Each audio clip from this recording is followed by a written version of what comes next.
Bueno, estamos en la cuarta, última media hora de Todos los Fuegos por Radio Rebelde, con A Dos Orillas, y le decimos a Silvia Visconti, que la estamos viendo, que se tome un mate a la salud del programa 200 de Todos los Fuegos.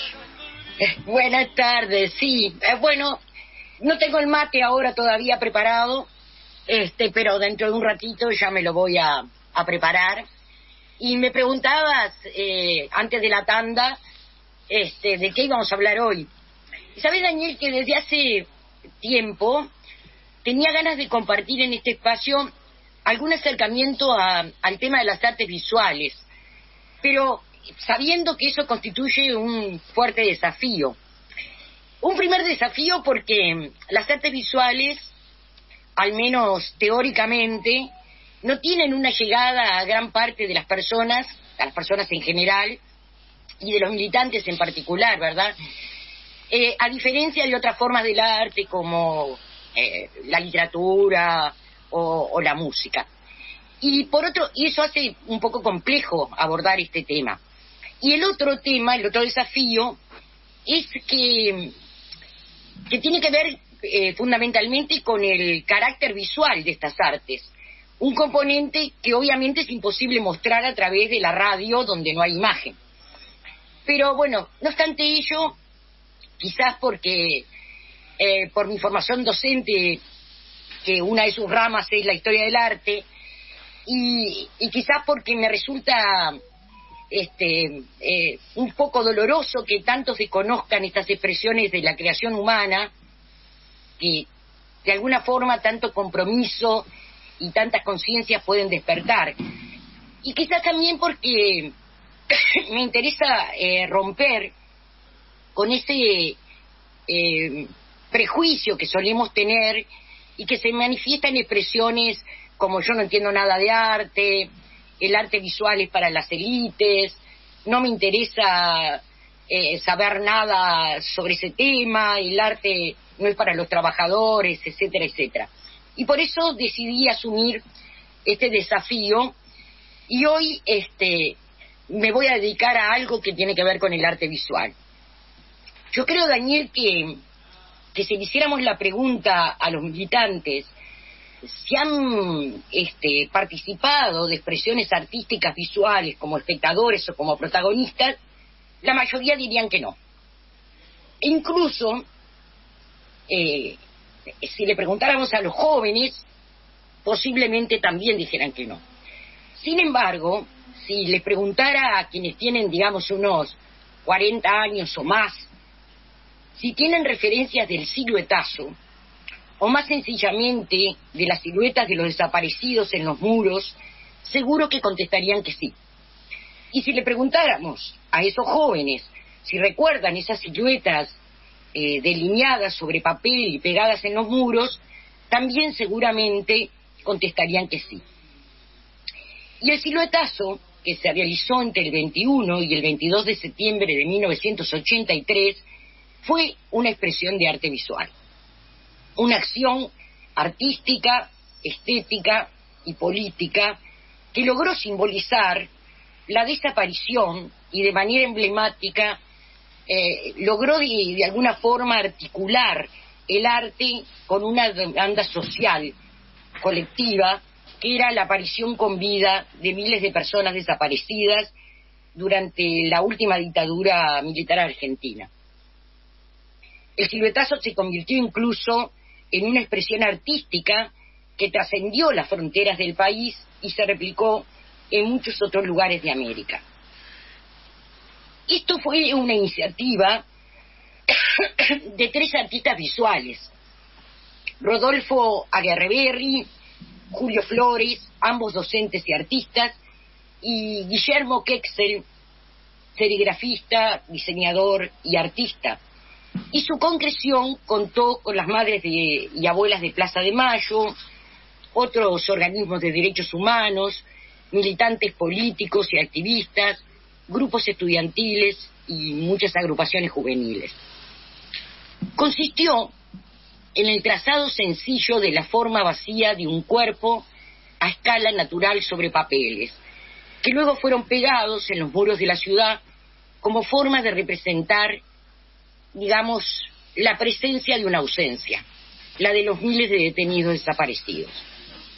Fue una acción colectiva que se produjo cuando las artes visuales comenzaron a alejarse del silencio propio que tuvieron en los primeros años de la dictadura militar, durante los cuales estas manifestaciones críticas quedaron desplazadas por efecto de la censura, a lo que se le sumó el exilio de varios artistas y también la propia autocensura para mantenerse vivos de algunos de los que se quedaron.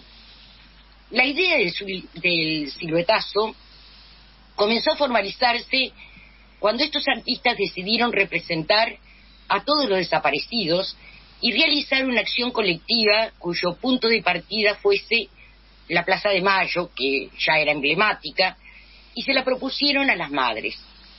El proyecto incluía la participación de gente de distintos sectores, porque era imposible hacer una cantidad enorme, 30.000 imágenes, solamente con estos artistas plásticos. Así que se pensó en la participación de gente de otros sectores y se iba a tomar como soporte los muros y las calles de Buenos Aires. Los artistas pensaron al principio hacer siluetas de la figura humana que tuvieran tamaño natural para representar a cada una de las víctimas de la desaparición y crear así un hecho gráfico que de alguna manera tuviera distintos objetivos. Por un lado, golpear al gobierno dictatorial a través de la magnitud que iba a tener esas representaciones, y que además esto generara la atención de los medios de difusión y sirviera como un aglutinante que acompañara la movilización prevista por las Madres de Plaza de Mayo en una de las marchas de la Resistencia. La acción culminó en una gigantesca intervención urbana que ocupó una buena parte de la ciudad. En la tarde del 21 de septiembre, agrupaciones estudiantiles de los centros universitarios que estaban prohibidos todavía, los centros universitarios de Prilidiano Pueyrredón, Bellas Artes, Arquitectura, Filosofía y Letras, Sociología y Farmacia de la UBA, los propios manifestantes que habían sido convocados por las Madres de Plaza de Mayo, y también finalmente las personas que deambulaban por la ciudad de Buenos Aires, prestaron su cuerpo para delinear la silueta de cada cuerpo ausente. Como resultado, miles de siluetas realizadas sobre papel ocuparon las calles y quedaron estampadas en paredes, persianas y señales urbanas que exigían verdad y justicia, y en ese momento aparición con vida. Como dijo un historiador argentino, un historiador del arte, Roberto Amigo, esas siluetas hicieron presente la ausencia de los cuerpos en una especie de puesta escenográfica del terrorismo de Estado. Al comienzo de la jornada, los organizadores improvisaron un taller al aire libre y habían llevado plantillas con figuras humanas para empezar a hacer estas figuras. Comenzaron a delinear siluetas humanas sobre papeles que luego empezaron a pegar verticalmente sobre las paredes en los edificios aledaños. Esto de pegarlos verticalmente era un pedido de las Madres de Plaza de Mayo, que no querían que aparecieran, sobre el piso o horizontales, para no dar la imagen de la muerte, ¿verdad? Estos empezaron a ser colocados sobre los carteles existentes, en árboles, y este gesto generó que el público casi inmediatamente se apropiara de la tarea. Y entonces cientos de manifestantes empezaron a aportar otros materiales para realizar las siluetas, pusieron sus cuerpos tirándose en el piso sobre ellas para que los bosquejaran, y se sumaron a la pegatina iniciada por los organizadores. En un principio, el proyecto contemplaba que esas figuras iban a ser personalizadas, con detalles de vestimentas, características físicas, sexo, edad, incluso usando técnicas de collage, de color, de retrato. Eso recuerdan los artistas, pero cuando se lo plantearon a las madres, estas señalaron que había un inconveniente porque las listas disponibles de las víctimas eran todavía muy incompletas. Así que se había resuelto que las siluetas fueran todas idénticas y sin inscripción alguna. Sin embargo, en el proceso mismo de producción colectiva, esto se fue transformando y fue desapareciendo esa idea de la homogeneidad.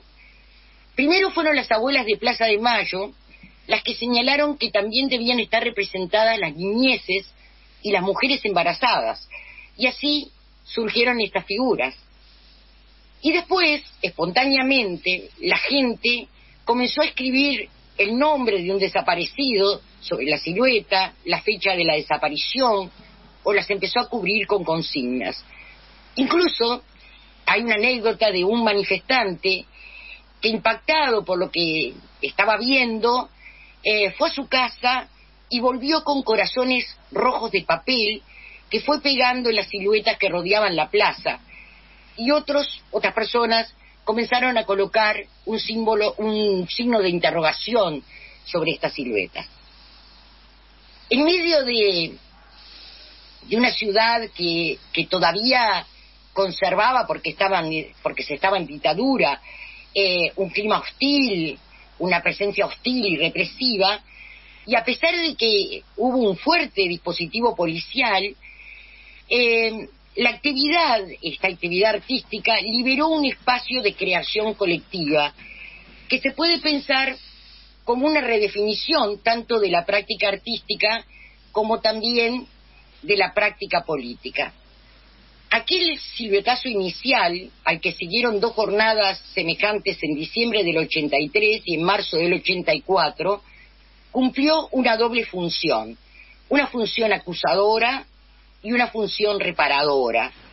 Todo eso en un tejido social argentino que estaba devastado.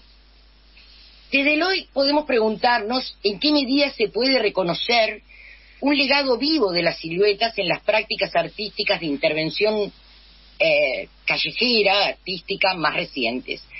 Y sin duda, intervenciones artísticas producidas en las últimas décadas reelaboran o dialogan con este legado del siluetazo. Si el arte es una manifestación cultural que está relacionado con el espíritu de cada época, los sobrevivientes de la generación de los desaparecidos en Argentina, que hicieron el siluetazo sobre el final de la dictadura y a comienzos de los 80, abrieron un camino en el campo de la actividad artística callejera vinculada a los hechos políticos que se potenció en los años 90 con sus descendientes directos. A lo largo de los años 90 emergieron grupos de artistas que instalaron sus producciones visuales en la calle. Entre ellos, 2 grupos de jóvenes que tomaban de alguna manera esta bandera, y entre los que resaltan especialmente el grupo de arte callejero y el grupo Etcétera. Ambos participaron activamente en la elaboración y en la realización de los scratches, que implicaron una revitalización en el movimiento de los derechos humanos. Desde 1998, el grupo de arte callejero generó la gráfica de los scratches, que son características suyas, sus carteles, que de alguna manera emulan el código vial y lo desvirtúan, lo subvierten. Simulando ser una señal de tránsito habitual, indican, por ejemplo, la proximidad de un ex centro clandestino de detención, el Olimpo a 500 metros, o los lugares de los que partían los llamados vuelos de la muerte, o la demanda, el juicio y castigo de los represores. Por su parte, el grupo Etcétera aportó en los scratches la realización de performances teatrales con grandes muñecos, máscaras o disfraces. El proceso seguido por este grupo de artistas dio como resultado una obra ligada a lo popular, una tradición latinoamericana que puede rastrearse en alguna manera en antecedentes como el arte mural de masas que hizo la Revolución Mexicana, ¿no? Las famosas obras de Diego Rivera, por ejemplo, entre otros, ¿verdad? O la Revolución Cubana, o con las brigadas Ramona Parra, con la brigada Inti Peredo, durante el gobierno de Salvador Allende, y en experiencias similares que se llevaron a cabo en Perú y en Brasil. Pero el siluetazo tuvo como un valor especial un avance conceptual y político, porque consiguieron unir a la práctica artística la praxis política, compartir los medios de producción artística con el pueblo, arrancar al espectador de la pasividad a la que está condenado, convirtiéndose a partir de su participación en un productor colectivo de arte. Y a la vez, las siluetas pusieron en evidencia eso que la opinión pública ignoraba o prefería ignorar, eso que se sabía y a la vez no se sabía, la magnitud del terrorismo de Estado.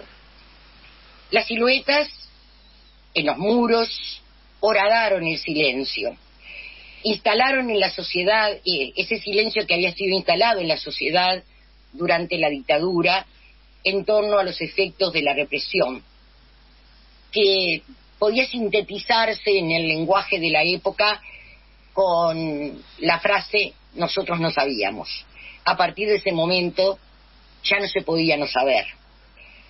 Aquellas inaugurales siluetas iniciaron una práctica artística que, al decir de algunos de sus protagonistas, consiguió realizar el sueño de muchos artistas, obtener una participación activa de los espectadores para convertirlos así en actores comprometidos. Actores que de alguna manera recuperaban esos cuerpos ausentes poniendo sus propios cuerpos. Y como dice la canción de 4 pesos de propina, tras tu silueta gris, donde miro te veo, donde busco no estás. Les propongo escuchar esta canción que se llama Como un río, de 4 pesos de propina. El cielo que se esconde tras tu silueta gris, donde miro te veo, donde busco no estás, atravesando el tiempo, una mirada rota, se encara en el espejo de tu ausencia hoy.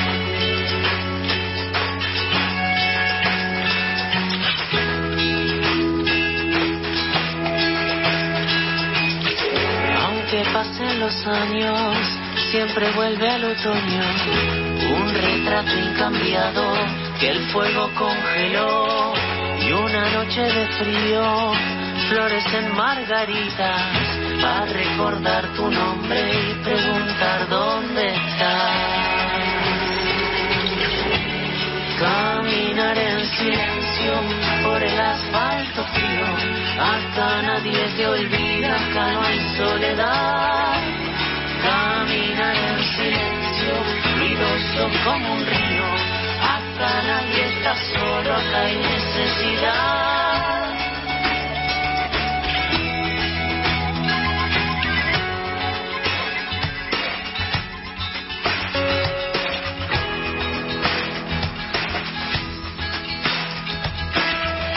Y aunque pasen los años, siempre vuelve el otoño, un retrato incambiado que el fuego congeló, y una noche de frío florecen margaritas para recordar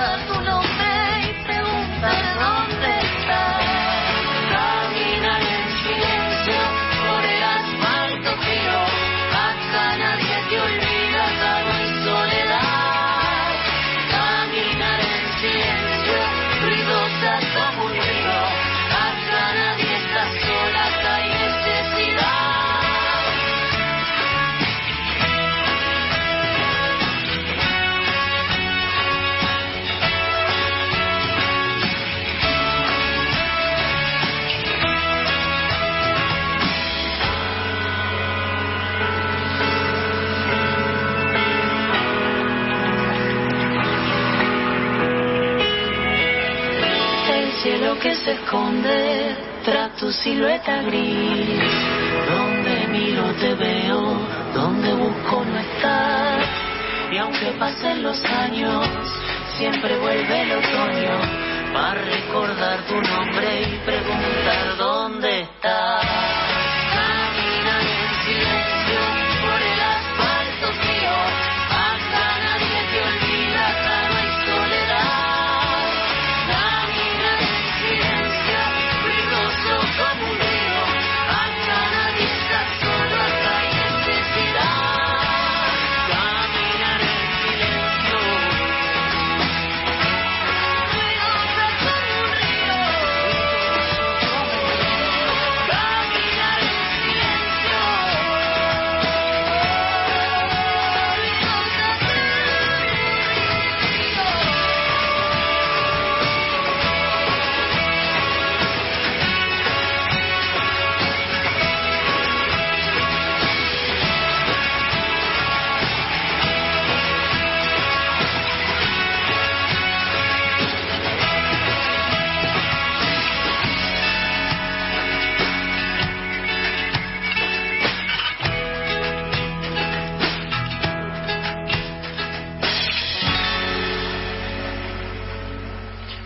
Bueno, Daniel, aún hoy los críticos, los historiadores, los gestores culturales siguen discutiendo si el siluetazo es un nicho político o un nicho artístico. Discuten cuáles son sus valores estéticos, su valor formal, si fue una intervención, si fue una expresión del arte conceptual, de arte de información, de arte de ideas, si se trata de una ruptura con las vanguardias, si se trata de un arte de acción y antiinstitucional.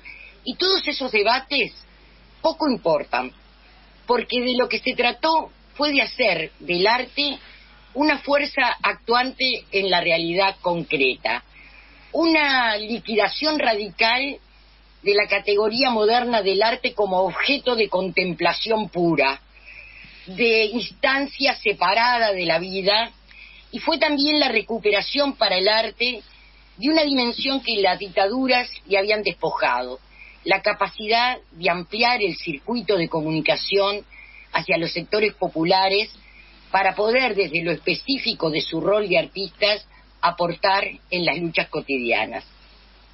Bueno, y como por ser parte de la resistencia y porque como decía por ahí el filósofo argentino García Canclini, el arte nunca es más fascinante, creativo y liberador que cuando actúa en forma solidaria con la capacidad productiva y de conocimiento del pueblo, es que quise traer a este espacio el siluetazo para, en otras intervenciones, dedicarme un poquito a ver otro hecho artístico que fue muy importante, como Tucumán Arde. Te digo, Silvia, que te metiste de lleno con el siluetazo, te metiste de lleno en uno de los temas de actualidad política argentina que se debatió incluso ayer en el debate presidencial. Este tema se tocó de costado, pero se tocó, o sea que está presente en el debate presidencial en este momento en la Argentina. Yo no sé si lo pensaste, pero salió redondo, y me meto en el debate que estabas mencionando porque evidentemente tiene una actualidad política inmensa. Sí, ayer escuché, digamos, si bien ya tenía pensado este tema, ayer escuché algunos pedacitos que pasaron por la televisión abierta acá en Uruguay. Ahora voy a ver si puedo escuchar directamente todo el debate en algún otro medio, pero ayer escuché precisamente porque aquí fue lo que pasaron, algunas de las declaraciones de Milei, negando la existencia de los 30.000 desaparecidos. Así que ayer también tuve la sensación de que, bueno, había elegido un tema sin saberlo, había elegido un tema que podía meterse en estos debates de la hora, ¿verdad? De esta hora que viven los argentinos. Bueno, Silvia, estamos terminando el programa número 200 de Todos los Fuegos por Radio Rebelde. Nos vamos al lunes próximo, 9 de octubre. Ya tenemos un tema fijo seguramente para el 9, que acá si bien lo conmemoramos el 8, en Bolivia se conmemora el 9, y el Chato Peredo se enojaba mucho con los que daban por muerto al Che Guevara el 8 de octubre. Pero bueno, los pueblos toman como le vino la información y hay que aceptarla de esa manera. Claro, pasamos el programa 200, vamos al 201, pero siempre con todos los fuegos ardiendo a más no poder. Bueno, Silvia, muchas gracias como siempre y nos vemos el próximo lunes. Hasta el próximo lunes.